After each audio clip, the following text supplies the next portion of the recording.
My name is Ernest Mafunga. I'm a third-year med student, born and raised in Zimbabwe. Came to the U.S. in 2002.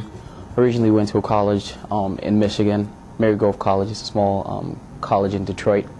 And then came to med school here at Duke in 2007. And then I have since enrolled in the Master of Science in Global Health this year, 2009. In my case, what I wanted was to get just that public health education that I need to be able to apply my medicine when I go back to Zimbabwe.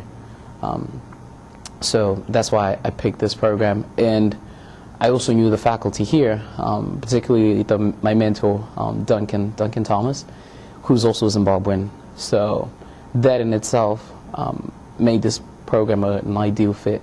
What I've come to realize is that if I just go there without a research background, I might end up doing things that you end up doing more harm than good. But if you go there and you've done the research where, for example, the work that I'm working on with Duncan, where we're studying hypertension prevalence and awareness, and interventions thereof. If I have that to back up whatever I'm doing, it gives it more credibility, and I know for a fact that it's going to work, because we would have tried it on a smaller population. Like, okay, we know this intervention works. Now we can extend it to the rest of the population. As opposed to you go in, you have the passion, but if it's not backed up by some kind of research, you might end up doing a lot of things that, one, might not work, two, might harm people, and even though you mean well, that might turn out really bad.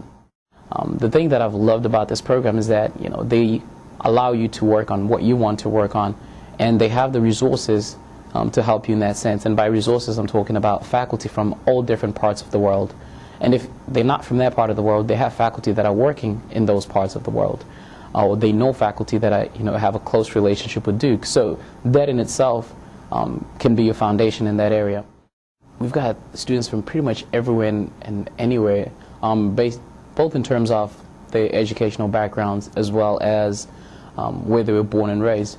So all that combined, for a lot of the classes where we have discussions, for example, our global health challenges, or our there's a research methods too, we end up having discussions where people are sharing how things were different in areas where they went and did some kind of work, or where they were born.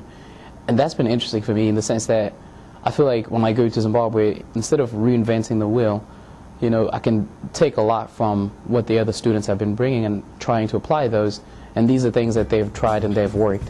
So that part has been very interesting and very fulfilling. It's been amazing.